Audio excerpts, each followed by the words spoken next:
Salve, família vascaína! Sejam bem-vindos a mais um vídeo no canal. Eu sou o Thiago, você está no canal Vasco em Família. Se não forem inscritos aqui, já dá aquela moral, se inscreve no nosso canal. Deixa o like pra gente estar chegando a mais vascaínos.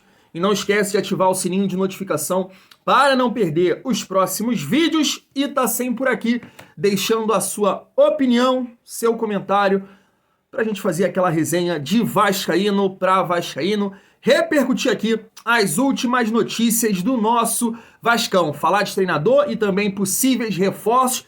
Cara, vou te falar, segundo algumas informações, o Vasco tá uma bagunça, né? Parece que Luiz Melo tá pedindo a saída do Brax, do Abel, e aí aparece o Ohannispor para falar que não tem nada disso. O Vasco está uma bagunça e a gente vai resenhar sobre isso, porque quem comanda as contratações? É o Paulo Brax? É o Dondersfield? É o Ohannispor? Cara, é difícil, cara, é difícil. Eu quero trazer aqui também um desabafo do Lucas Pedrosa, né? Um dos jornalistas que defenderam muito, né, a venda do Vasco aí para 777. Será que ele tá arrependido, família vascaína? Quero passar esse desabafo aqui dele. Mas antes, deixa eu falar aqui da minha parceira PagBet, que tá fechada com o canal Vasco em Família. Se liga no recado. Sua sorte fala mais alto com PagBet, seu novo site de apostas esportivas. Melhores cotações, saques rápidos via Pix e jogos ao vivo para você se garantir nas apostas. PagBet, acertou, tá pago.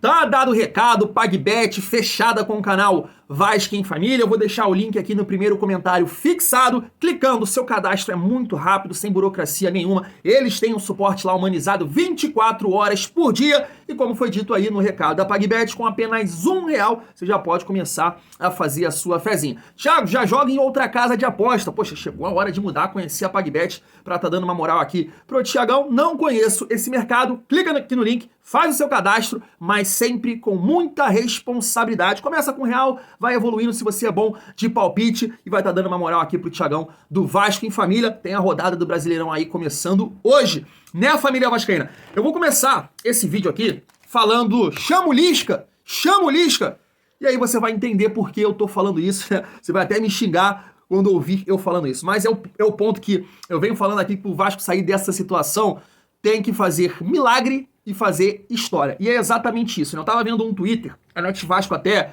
destacou muito interessante nesse sentido que o Vasco tem que fazer nesse campeonato brasileiro. Tá aí na tela pra vocês, ó. Só um time com 6 ou menos pontos na 11ª rodada do Brasileirão não caiu. Foi o Ceará em 2018.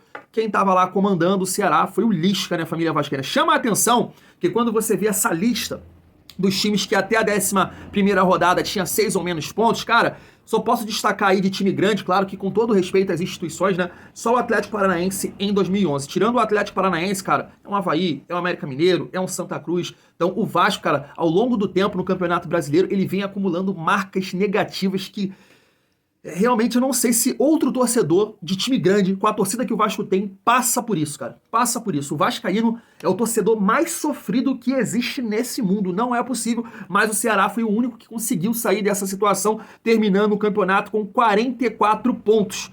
Família vascaína, então o Vasco vai ter que tentar aí fazer história para sair dessa situação. E aí, vamos conversar sobre reforços antes de falar de treinador, porque parece que o Vasco já tem o primeiro nome acertado, né? Se trata do volante chileno Medel, que estava no Bolonha nessas duas últimas temporadas. Na temporada passada, né, retrasada, que foi de 2021-22, ele foi mais utilizado, era mais titular, e nessa que passou agora, né, fez, se eu não me engano, 17 jogos como titular, entrou 12 jogos no decorrer da partida, então é um cara que está em atividade. Se você olhar para o modelo de jogo hoje do Vasco, jogando com 3 zagueiros, a gente não sabe, né, se o treinador vai manter isso ou vai mudar a forma de jogar. Ele poderia se encaixar muito bem no que o Zé Gabriel faz, né? E ele é muito melhor que o Zé Gabriel, apesar da idade. Mas é um reforço que pode acrescentar na experiência, na vontade de dar um chacoalhão ali nos jogadores, mas eu sinceramente não sei como ele tá fisicamente. É um jogador de mais pegada, de pouca qualidade técnica, mas tá chegando aí, espero que nos ajude. Um outro nome que tá sendo cogitado no dia de hoje, família vascaína, se trata do Tomás Alarcón. Eu acho que é assim que se fala, também volante chileno de 24 anos. Ele começou essa temporada no Cádiz, jogando a primeira divisão, né, da Espanha, a La Liga, depois se transferiu para o Real Saragoza, que é a segunda divisão, e lá no Real Saragoza, de 16 jogos que ele teve à disposição, 6 como titular e 6 ele entrou no decorrer da partida. Não conheço esse atleta, mas me parece que é o que a gente vem falando aqui, cara. Tirando os nomes de Lianco, Fernando e Lanzini, esses jogadores eu acredito que possam mudar o patamar do Vasco, né? Só para caso de registrar aqui no vídeo, eu vi em algum lugar, vocês me desculpem porque eu não trazia a fonte, mas parece que o Vasco teve mais uma nova rodada aí de reuniões com o Lianco, a parada esquentou, o Lianco teve proposta do Besiktas, mas o valor foi baixo, então vamos aguardar aí. Eu sinceramente não acredito que o Vasco vá contratar Lianco, Fernando e Lanzini. De todos os nomes que surgiu nesse momento, são os 3 que podem mudar aí o Vasco e fazer o Vasco evoluir nesse Campeonato Brasileiro. De resto, sinceramente, muito preocupado com esse mercado aí do Vasco, família vascaína. E aí, a gente passa para falar de treinador, né? Chama a atenção a bagunça que o Vasco se encontra nesse momento, pelas informações dos jornalistas, né? Flávio Dias, Lucas Pedrosa, esses caras que têm aí suas fontes. Porque, cara, quem contrata no Vasco, quem comanda, então é uma verdadeira bagunça. A gente viu que no caso do Lanzini, é aquele cara, né, que trabalhou muito tempo no Manchester City, né, que é o Don Dransfield, se eu não me engano essa é a pronúncia do nome, e surge essa informação aí ontem do Flávio Dias, na Atenção Vascaíno, que o Johannesspor é quem está à frente das negociações com técnico e jogadores. O Paulo Brax será que serve para quê lá no Vasco? Ele, Abel... Mas é isso, família vascaína. E aí, algumas informações surgem em relação ao possível treinador do Vasco. Uma informação aqui do Joel Silva, ele conta que a ideia da 777 seria trazer um treinador estrangeiro, experiente e vencedor. Mas o fato desse treinador não conhecer o futebol brasileiro pesa demais nessa decisão. E aí, o nome do Rogério Ceni está surgindo com muita força, né? Ele ser contratado para comandar o Vasco nessa reta final de Campeonato Brasileiro, porque o Johannesspor gosta do nome do Rogério Ceni, acha que seria uma bela escolha. E dentro disso, uma informação aqui do torcedores.com que não dá para levar muito a sério nesse momento, e aqui eu não estou criticando o site ou o jornalista que trouxe essa informação, que o Vasco estaria disposto a pagar a multa do Vojvoda, né, imediatamente para contar com o treinador. Gente, veja bem, o Vasco está com dificuldades financeiras para contratar, né?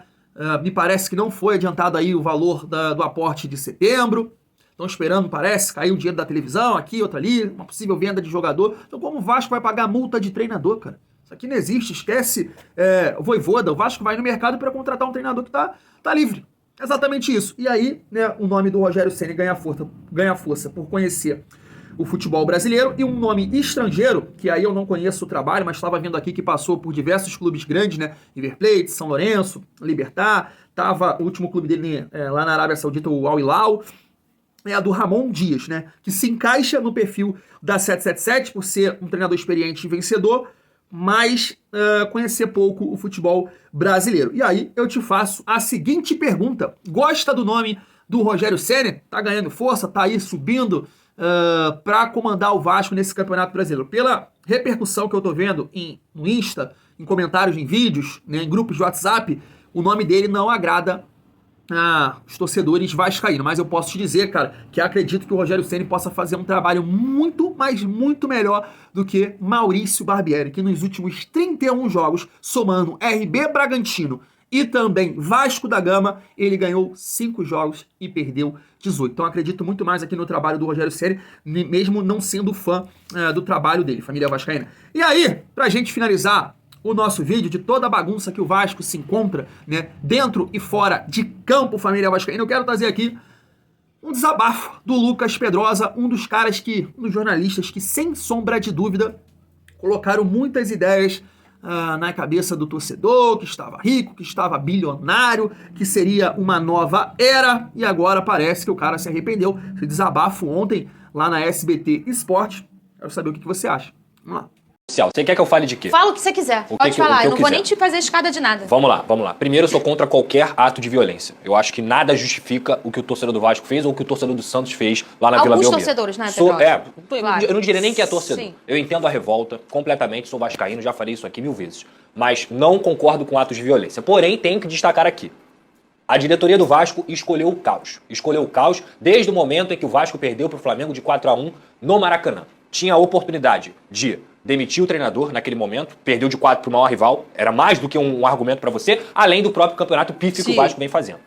E aí, iria para o jogo contra o Internacional com o interino, você buscaria um novo treinador e você teria 10 dias para trabalhar, e a gente falou isso aqui no programa, para você pegar o Goiás, o Cuiabá em São Januário, o Botafogo no Rio de Janeiro, que é difícil, mas é um clássico, e o Cruzeiro em São Januário. Seriam 4 jogos diretos no Rio de Janeiro para que o Vasco desse uma resposta ao torcedor, que já estava pedindo a cabeça do Barbieri há muito tempo, e a diretoria desrespeitou a voz do torcedor também, e a partir desse momento criava uma conexão, um pacto para que você saísse dessa situação junto com a torcida. A torcida entenderia que, poxa, pelo menos a diretoria nos ouviu e conseguiu demitir o treinador. Fernanda, eu não fui a São Januário ontem porque era a tragédia anunciada. Eu não fui por minha segurança. O fato é esse. E lamento muito pelas pessoas que foram, mais uma vez, gastaram dinheiro, saíram do trabalho, levaram criança, família e viram cenários de guerra em São Januário. Não é culpa da diretoria diretamente. Eu estou mostrando aqui o cenário. Vocês escolheram o caos. O Vasco tem 18% de aproveitamento dentro do Campeonato Brasileiro. 6 pontos em 33 disputados. É o pior início da história do Vasco no Campeonato Brasileiro de pontos corridos. Vocês escolheram isso. Não é só culpa do Barbieri, que faz um trabalho terrível, um dos piores que eu vi com a camisa do Vasco. Mas é culpa da diretoria também, que acabou sendo conivente com essa situação, não escutou a torcida, soltou uma nota ontem defendendo, e eu também não concordo com o tipo de protesto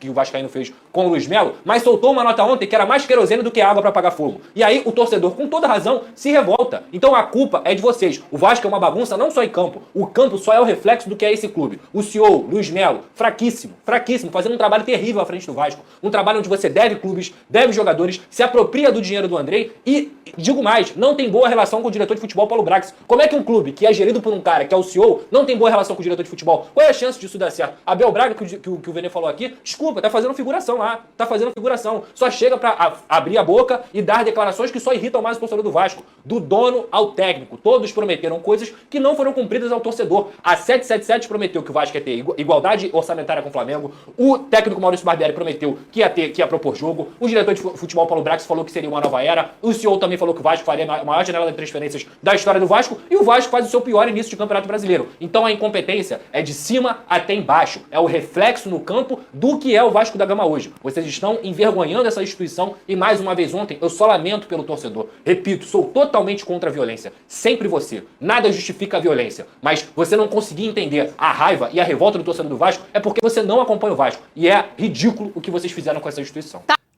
Pra quem achou que o Vasco seria conduzido de uma forma profissional, a gente vê que o Vasco é uma verdadeira várzea.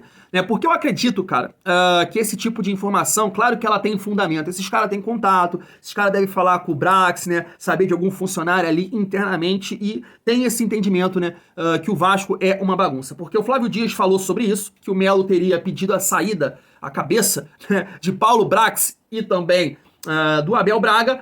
E aí o Johannes Sports entrou em contato com o Flávio Dias e disse que teve essa reunião, mas em nenhum momento foi tocado nesse assunto, porque no departamento de futebol, um assunto de futebol, o Melo, ele não tem esse poder de decisão, esse poder de fala, família vascaína. Mas é uma informação do Flávio Dias, é uma informação, como o Lucas Pedrosa colocou aí, que o CEO Luiz Melo e o Paulo Brax não se batem, não se dão, e aí é o que a gente fala, que eu falei no vídeo de ontem, Abel Braga e Paulo Brax, eu não acredito que esses caras são doidos, de pedra, malucos, não acredito nisso. Então aquele argumento, aquelas falas, aquelas promessas que os dois disseram no início do ano, irmão, poderia ter fundamento, porque tinha um orçamento aqui para contratar. No decorrer dos meses, foram passando semanas, meses, o dinheiro sumiu, não tem dinheiro para pagar aquilo, não tem dinheiro para contratar aqui, e aí o que o Melo teria dito ali pro Paulo Brax, prometido, o orçamento que tinha, prejudica o trabalho do cara, o cara é cobrado pelas falas que ele prometeu ao torcedor vascaíno que seria uma nova era, dificulta o trabalho dele perante ao mercado, com agentes, empresários e jogadores, ou seja, o Vasco é uma várzea.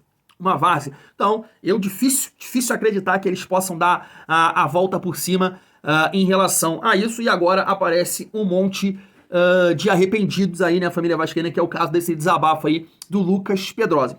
Quero saber o que você acha sobre isso, mas fica aqui, claro, a minha torcida para que realmente o Vasco contrate, que reforce, que escolha o melhor treinador, porque não dá, cara, não dá, mancha muito a história do Vasco, mais um rebaixamento seria muito, assim, difícil de aguentar. de aturar. Mas vamos lá. Fui. Quero saber o que você acha.